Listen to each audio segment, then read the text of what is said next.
They thought they could drain my lake to flex their power. But before this story's over, you'll see how that decision nearly drained an entire county dry and how I turned their own rules into the weapon that ended them. When I pulled into my driveway that afternoon, I froze. 2 industrial pumps were roaring by the water's edge, giant hoses stabbing into the lake that held my wife's ashes. My wife's memorial. The HOA had called it a nuisance. But watching that muddy stream gush away, all I saw was desecration. And there she was, Meline CR, the new HOA president. Clipboard in hand. Smirk like she'd just conquered something sacred. She thought she was just draining a pond. She had no idea what she was standing on, or the system she was about to awaken. If you've ever been bullied by a power-drunk HOA, stick around. Because this is the story of how one man turned compliance into revenge by design. Tuesday morning, she'd shown up at my door. No smile, no hello, just that clipboard, like it gave her divine authority. Order for nuisance abatement, the header read. Apparently, my unregistered body of water was now a flood risk to the community. 14 days to drain it or face penalties. I almost laughed.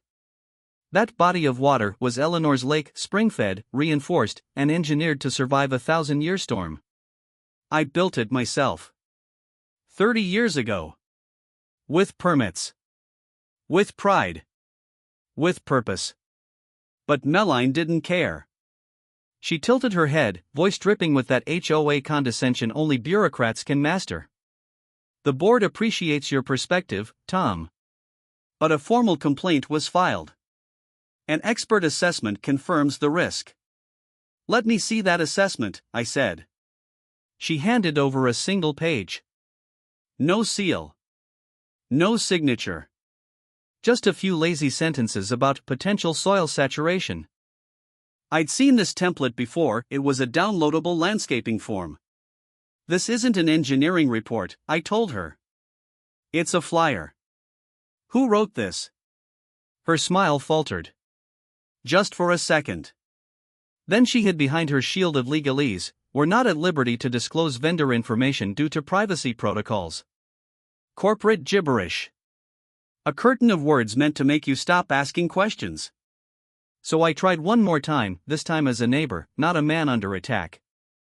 Meline, I was the senior water systems engineer for the county for 40 years.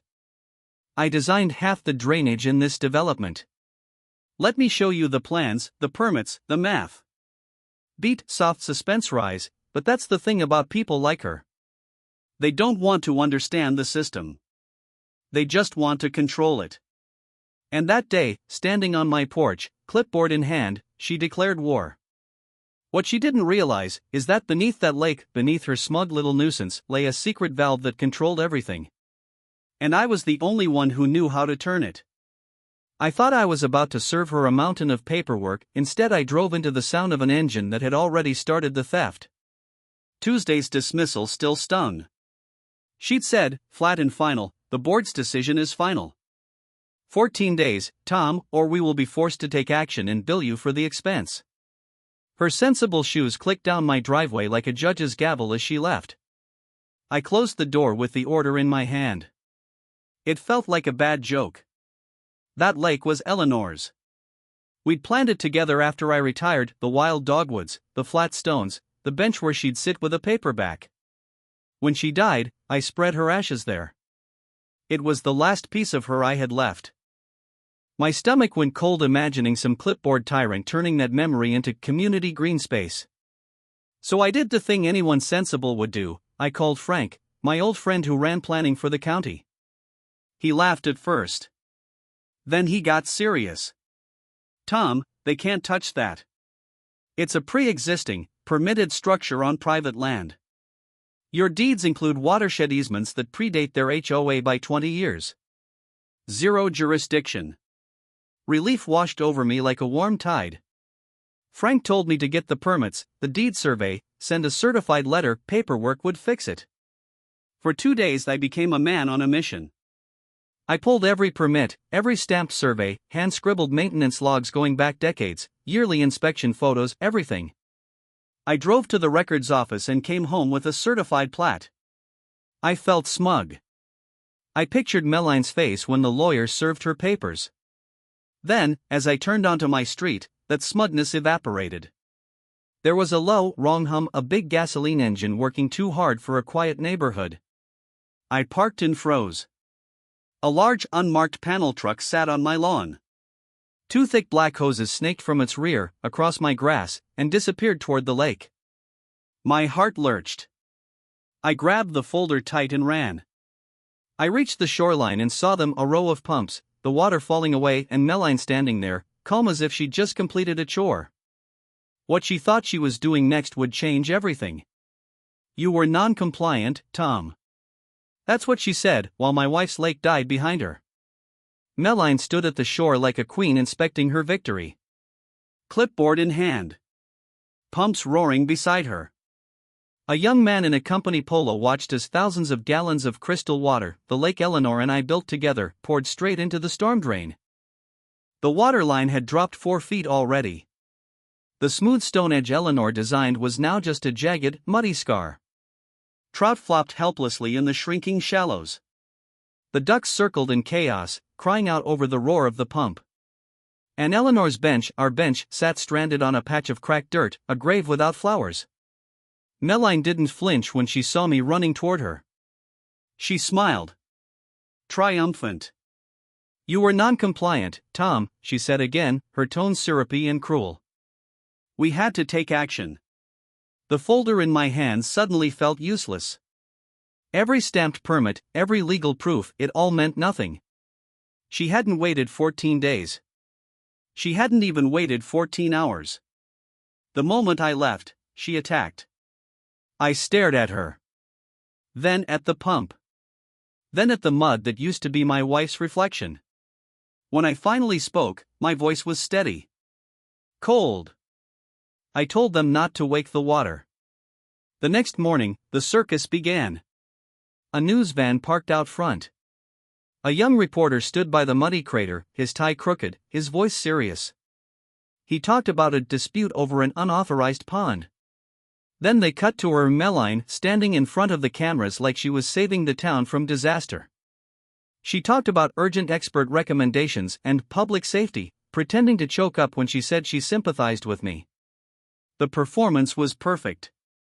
She was the savior. I was the stubborn old fool. I called the county, trying to set the record straight. Nobody wanted to touch it. Every call bounced. Every message ignored. Finally, Frank called me back. His voice was low, tense. "They're stonewalling, Tom. No one wants bad press.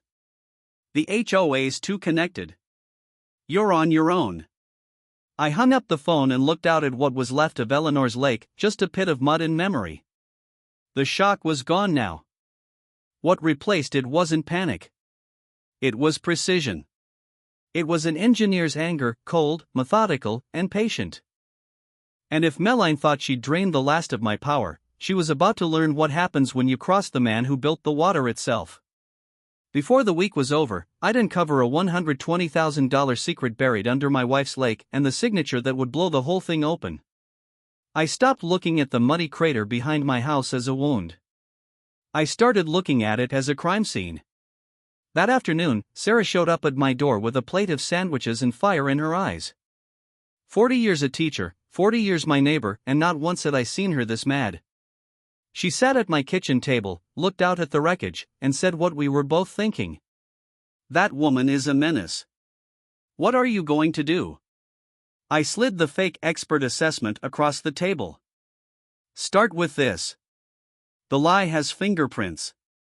For hours, my kitchen turned into an investigation room, laptops open, papers everywhere, coffee going cold. Sarah was the digital bloodhound, I was the engineer connecting systems. The company on the bogus report was Eco Conversion Solutions. Registered only 6 months ago. No office, just a P.O. box. And the listed owner? Derek C.R. Sarah raised an eyebrow. C.R.? Same as Meline. Let me guess, a few clicks later, she turned her tablet toward me. Meline, smiling with her arm around the same guy who'd been running the pumps. Caption: so proud of my brilliant nephew, Derek, for launching his new business, the future of community landscaping. My jaw tightened. Nepotism wasn't a crime, but it was a start. We needed proof, money proof.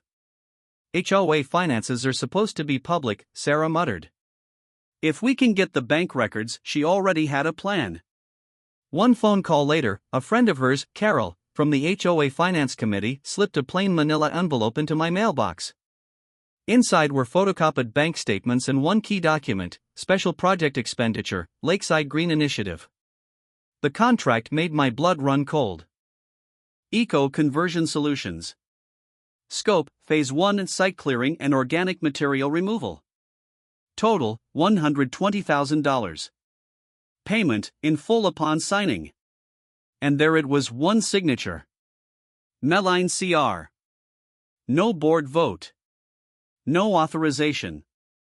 Just a single, forged line that turned my lake into our family's personal payday. That's when everything snapped into focus. This wasn't about flood risk. It wasn't about safety. It was a heist, and my wife's lake was the vault. And before Meline realized it, I was already building the trap that would make her own signature her undoing. What do you do when the people who stole your wife's memorial also stole the county's safety, and the only thing that can stop them sits under your feet? I thanked Sarah at the door. She saw the change in me, the grief gone, replaced by something harder. Be careful, Tom, she whispered. This isn't just a busybody anymore. This is a thief. Thieves don't understand engineering, Sarah, I said. They only understand leverage. A lawsuit would take years. By then, the Lakeside Green Initiative would be a done deal and the money gone. I needed leverage they couldn't bury in a filing cabinet. I went to the garage, pulled a heavy T-wrench from the toolbox, and walked past the cracked, muddy scar of the lake to the edge of the property where the woods began. Half hidden beneath an overgrown azalea was a round cast iron cover set flush with the earth, a well lid. I knelt, fitted the wrench into the two holes, and with a grunt broke the seal of rust in time. I heaved the heavy lid aside. Below wasn't a well. It was a massive steel valve wheel, maybe 2 feet across, painted fire engine red, with the county seal stamped right into the middle. Cool metal met my palm. 30 years of silence stared back at me. They had been siphoning my water into a gutter and were about to cash a check. I ran my hand over the pitted metal and felt something settle inside me, a quiet, grim satisfaction. Guess they forgot where this water really comes from, I said to the empty air. This wasn't just a valve. It was a promise. A private safeguard I'd built after the drought in the early 2000s. I'd drawn the plan on a single sheet of engineering paper and told the county I'd fund a gravity-fed backup from my spring. No pumps, just elevation and pressure, a quietly reliable failsafe to feed hospitals, fire stations, and 3 residential districts if the main system failed. I did it for $1 a year and one condition: keep it off the public maps. Fewer people who knew meant fewer opportunities for sabotage. For 20 years, everyone drank my silence. Now the lake was a muddy husk and the pipes were emptier than my hands. The safeguard I'd built was a string of hollow pipes. The promise was broken. I pulled my phone from my pocket and dialed, because if institutions had forgotten, someone had to remind them what we'd once promised. They'd taken my lake, and in the process they'd unknowingly pulled the plug on the county's safety net. What they didn't realize yet was that by ignoring me they were signing their own indictment. Frank and the old commissioners had liked the idea, a quiet, off-the-books backup fed by gravity from my spring. So my crew and I laid the pipes, set the valve house, and tied it into the main grid a mile downstream. No fanfare. No press releases. I never asked for money or credit. It was simply the right thing to do, a silent safeguard for hospitals, firehouses, and neighborhoods that might otherwise go thirsty in an emergency. For 20 years, everybody drank my silence. Now the lake was a muddy puddle and the emergency line was just a string of empty pipes. The promise was broken. Worse, the county was already flirting with trouble. The local news warned of an unusually dry spring residents were being asked to conserve, and people in the oldest neighborhoods were already complaining about weak water pressure at peak hours. The system was strained, and there was no safety net. So I called the new water commissioner, a young man named Peterson whose headshot made him look like he'd just finished grad school. I kept my voice flat and professional.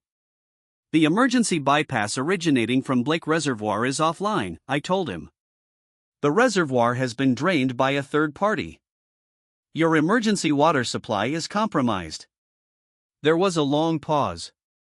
Then, like he'd never heard the name, he said, Blake Reservoir? Sir, I'm looking at county maps and all I see is a private parcel. There's no municipal reservoir there. I explained the handshake, the quiet agreement that kept the bypass off public maps. His tone slid from confusion to polite dismissal. Mr. Blake, it sounds like a property dispute with your HOA. That's a civil matter. Contact your attorney. The county can't get involved. I tried one more time. This is not a property dispute. This is public safety. Thank you for your concern, he said, and hung up. That was the moment it hit me, the system had forgotten itself. The people running it believed only what was on their screens. The decades of agreements, the handshakes, Frank's memory, all of it was ancient history. A ghost in the machine. I cleaned off my workbench like a man clearing a battlefield. This stopped being about getting water back. It was about making them answer for what they'd done, the HOA for theft, the county for complacency. I began to build my case. How far would you go when the people who stole your wife's memorial start coming after your friends? I began to build my case piece by piece. Photos of the dead trout. The cracked shoreline. A full timeline, every conversation, every threat, every forged report. I scanned the fake contract, the $120,000 payment record, Derek CR's phony company registration. Every permit, every deed locked in a fireproof box. Sarah worked beside me like a general at war. She dug through archives, found old drought articles from the early 2000s, even pulled public meeting minutes where county officials hinted at alternative water sources without ever saying my lake's name. We were building a fortress of facts, and Meline knew it. Because then, she struck back. A few days later, Sarah found an envelope taped to her door. Inside, an HOA violation notice. A grainy photo taken with a telephoto lens showed a corner of her cedar fence. 6 inches above height limit. Non-compliant material. That fence had been there for 20 years. Sarah's hands shook with fury, but I saw the fear in her eyes. She got the message, help Tom, and you're next. And Meline's smear campaign worked. Neighbors who used to wave now crossed the street. The mailman avoided eye contact. I'd become the villain of her little kingdom, the crazy old man fighting progress. I stood at my window, looking out at what used to be Eleanor's lake. The mud was cracked. The birds were gone. Even the heron had vanished. And now, they were picking off my allies one by one. That's when something inside me clicked. The grief was gone. The doubt, gone. What was left was cold, clear purpose. They thought they could bury me under paperwork and fines. They thought the old man would wear down. But I'd spent my whole career managing pressure, water pressure, political pressure, life or death pressure. They had no idea what kind of pressure I could unleash. So I picked up the phone. Mac, I said when he answered, his voice rough as gravel. I need a hand with some plumbing. There was a pause, then a low chuckle. Let me guess, said Cal Mallister. This ain't about a leaky faucet. Mac was a retired fire captain, an old friend, and a man who understood what pressure could do when handled right. He also hated bureaucrats. He showed up after dark, his truck rumbling quiet down my driveway. No headlights. No questions. Just a heavy canvas tool bag and 2 thermoses of black coffee. I let him out back, shining my work light over the open well cover. He peered down at the red valve and let out a low whistle. Well, I'll be, he said. That's the beast, huh? Never thought I'd see it in person. I nodded, the shadows cutting across my face. They forgot it was here. The music started about 36 hours later, and by then, half the county was boiling their tap water. Mac just grinned, that big, firehouse grin. they poked the wrong damn bear, Tom. We worked through the night. This wasn't sabotage, it was precision. Redirection. An engineer and a firefighter, two old men with a century of hard-earned experience between us. We didn't need to break anything. The system was already fragile. We just knew where to nudge. Using my old schematics, the ones burned into memory after decades of service, we found the main junction box half a mile into the woods. No cameras. No sensors. Just rusted bolts and moonlight. We didn't shut off the water. That would have been reckless. Instead, we rerouted the secondary loop, the quiet little circuit that boosted pressure for 3 of the oldest neighborhoods in the county. A tiny adjustment. A subtle shift. Like tuning a guitar string just a little too tight, it doesn't snap right away, but everything starts to sound wrong. By 4 a.m., the job was done. No damage. No trace. Mac packed up his tools, took one last look at the red valve, and smirked. "Call me when the music starts," he said before driving off into the still dark morning. The music started 36 hours later. Tuesday afternoon, a few calls about low pressure. Wednesday morning, chaos. Thousands of people trying to shower, make coffee, water their lawns. Faucets sputtering. Toilets not refilling. The system couldn't keep up. By sunset, the water pressure in 3 towns had dropped by nearly a third. Then came the alert, countywide boil water advisory. And just like that, it wasn't my problem anymore. It was everyone's. The same local news that called me a bitter old man now ran water emergency banners across the screen. Bottled water vanished from store shelves. Panic set in. Then my phone rang.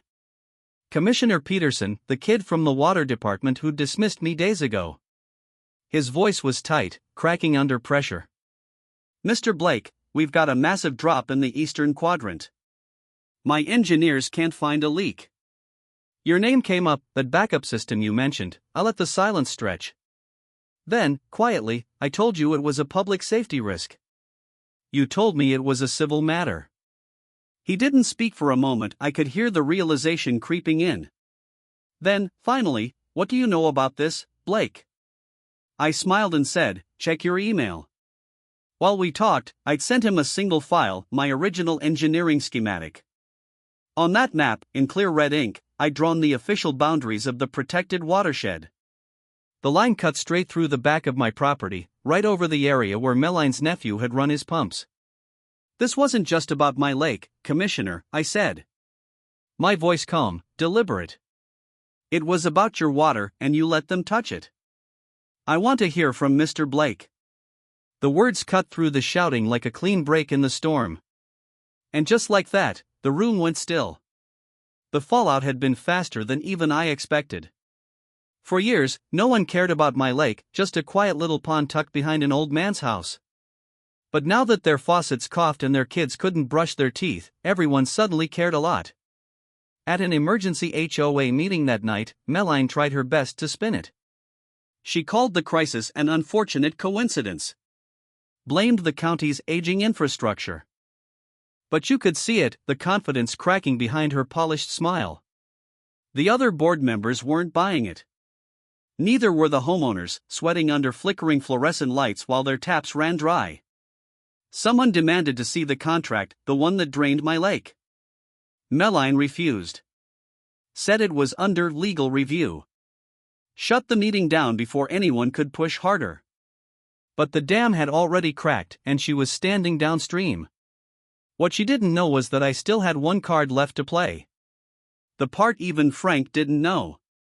See, all those years ago, when the county begged to use my water as a backup source, I hadn't donated it. I'd leased it for 20 years. $1 a year.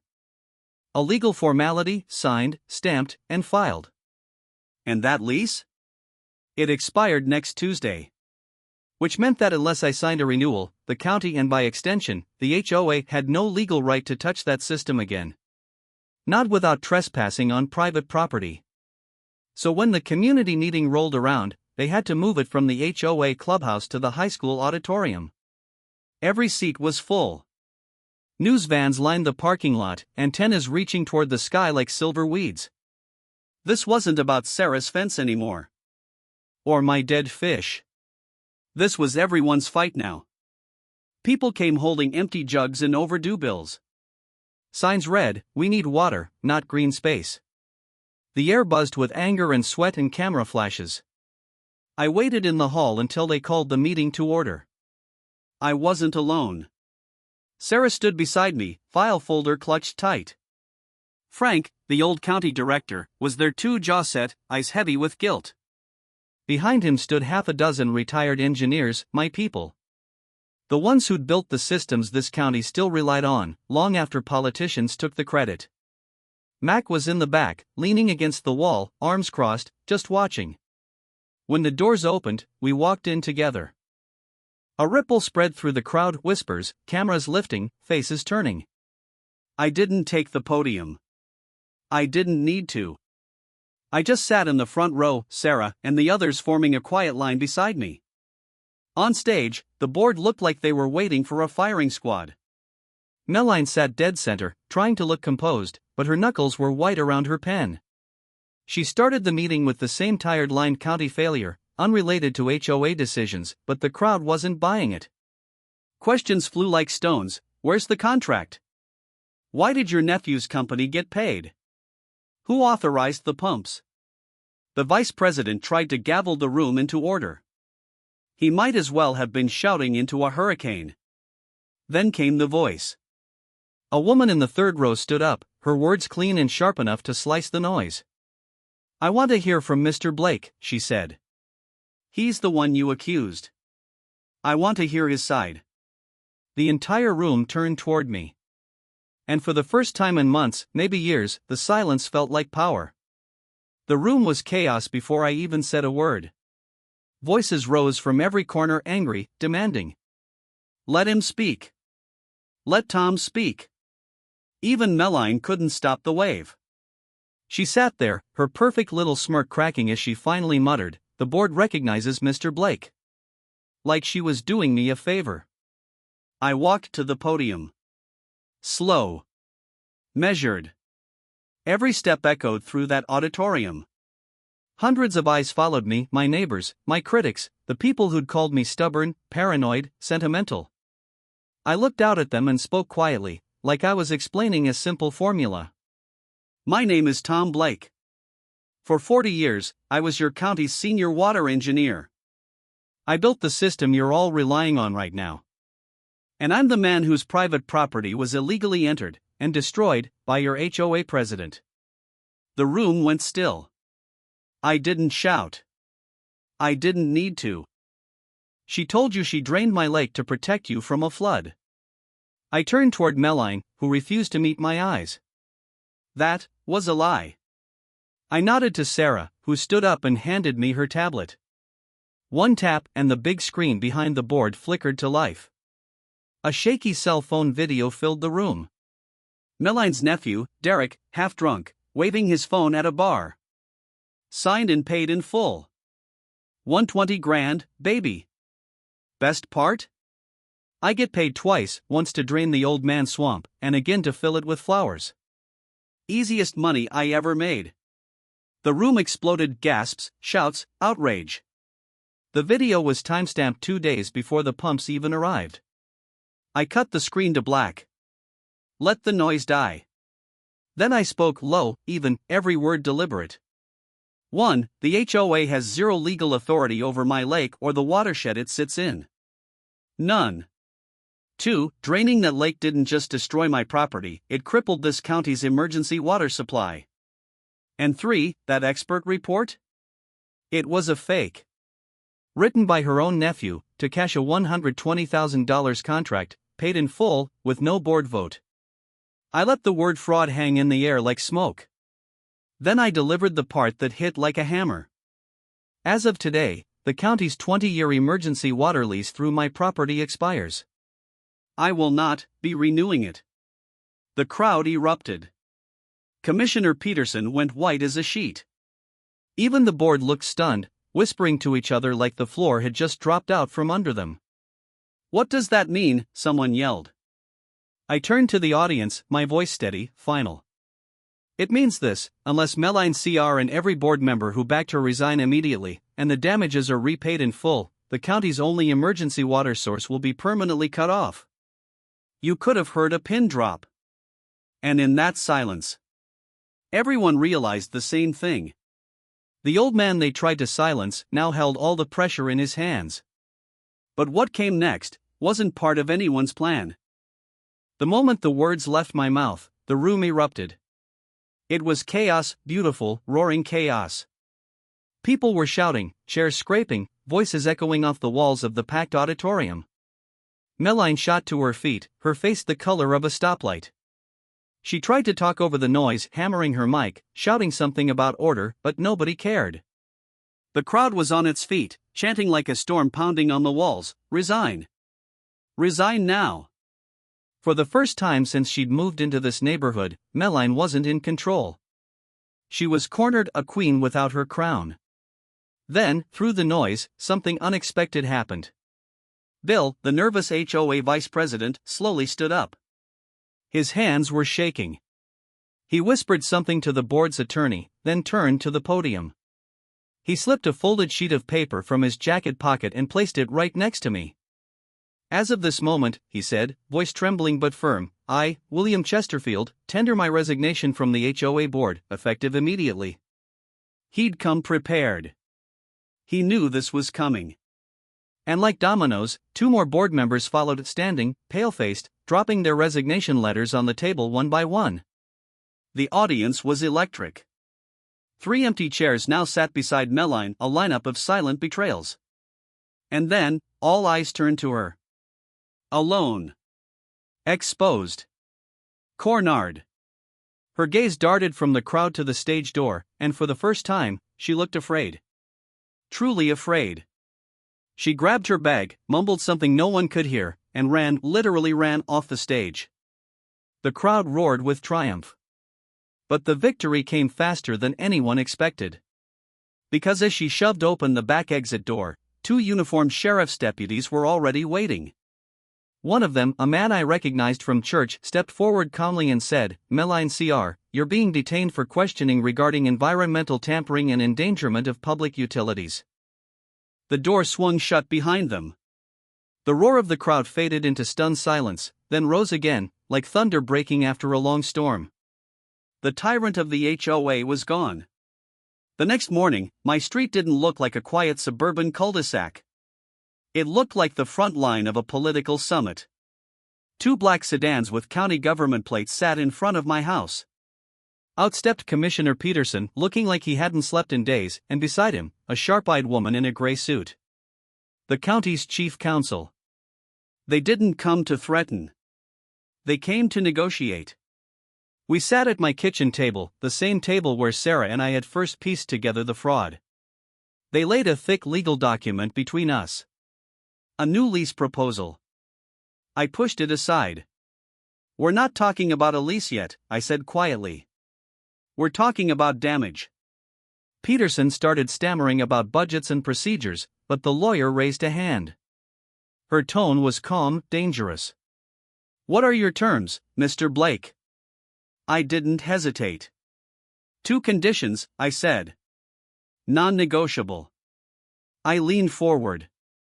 First, the lake is to be restored to its original design. Not by the cheapest contractor, not by some HOA crony, but by a qualified firm I choose. The county pays the bill, then collects from the HOA's insurance, and from Meline herself. The lawyer's pen froze mid-note. Second, the HOA, as it stands, dies. The entire charter is dissolved. The residents can build something new, transparent, accountable. No secret meetings. No backroom contracts. No clipboards with God complexes. The room went still. Peterson blinked. The lawyer stared. "That's highly unusual," she said carefully. I smiled. Just a little. So was draining a reservoir. And as she exchanged a look with Peterson, I realized they weren't just negotiating anymore. They were pleading. Because for the first time, the county needed me more than I'd ever needed them. They say water finds its level, but so does justice. So is turning off a county's water supply, I said quietly. The room went dead still. Peterson's pen stopped mid-click. The county lawyer looked at him, then back at me. She must have seen it in my eyes, the kind of stare that comes from years of holding back pressure until something has to give. Peterson swallowed hard and nodded. We'll make it happen. And just like that, the balance shifted. For the first time in months, I wasn't the one on the defensive. Within 48 hours, the dominoes started to fall. The district attorney smelled blood, a clean, public corruption case with headlines already writing themselves. The HOA's accounts were frozen. Subpoenas flew out like confetti. And Derek Crance's shiny little company, Eco Conversion Solutions, wasn't just under scrutiny, it was gutted. Turns out my lake wasn't his first scam. It was just his last. He'd pulled the same trick up and down the state, fake eco-restoration contracts, inflated invoices, hush money payouts. But this time, he'd bragged on camera. That drunken bar video became Exhibit A the moment he'd hung himself with his own ego. The county canceled the $120,000 contract before the ink could dry. Derek didn't just lose the payout, he got slapped with a fraud bill and a suspended license. That night, I called Mac. It's time to turn the water back on. He didn't ask questions. Just said, I'll bring the wrenches. We met at the junction box in the woods, but this time it wasn't covert. The county's engineering crew was waiting, lights cutting through the fog like search beams. Peterson stood off to the side, arms folded, watching like a man finally realizing how fragile his empire really was. Mac gave me a look. You ready? I nodded, and we moved in sync, two old dogs back in their element. We turned the valve slow, deliberate, like surgeons undoing a knot in steel. The pipes shuddered, groaned, then settled into a deep, steady hum. Peterson glanced at the gauge on his tablet. His face changed, relief, disbelief, maybe even respect. It's stabilizing, he breathed. Pressure's back to 100%. For the first time in weeks, the air didn't feel heavy. The restoration came a week later, not with cheap pumps, but real equipment. Earth movers, hydrologists, biologists. They treated the lake like a patient coming out of surgery. Layer by layer, the earth healed. The spring-fed water returned, slow and pure. By the time the ceremony was held, the lake was already halfway full again, sunlight flickering off the surface like it was breathing for the first time. The news cameras were back, but now their tone was reverent. This wasn't scandal anymore. It was resurrection. Sarah spoke at the podium. Her voice was calm, unshaken. You don't fight pressure with panic, she said. You fight it with purpose. One person, one stand, can remind a whole system what it's meant to be, something that serves, not something that rules. Her words hung over the crowd like wind over water, soft, but unstoppable. I looked out across the surface of the lake, the reflection of the clouds rippling where my wife's roses once stood. For the first time in a long while, it felt like the pressure was finally balanced. But I also knew pressure never disappears. It just waits for the next crack. The applause rolled through the crowd like a breaking wave, raw, human, and honest. For the first time in months, I saw my neighbors not as names on mailboxes, but as a community reborn. The fear that had hung over this place was gone. In its place was something stronger: unity, clarity, purpose. Meline had tried to drain a lake. Instead, she'd flooded the truth out for everyone to see. The fallout came slowly, like dust settling after demolition. Meline's grand house, once a symbol of control, went up for sale with a desperate discount.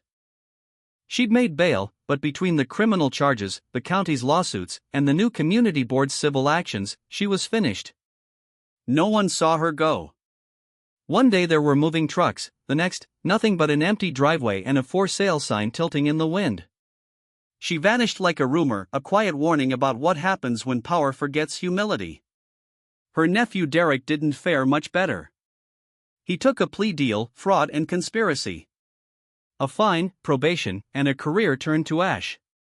Around here, the initial CR became a punchline, shorthand for arrogance caught on tape.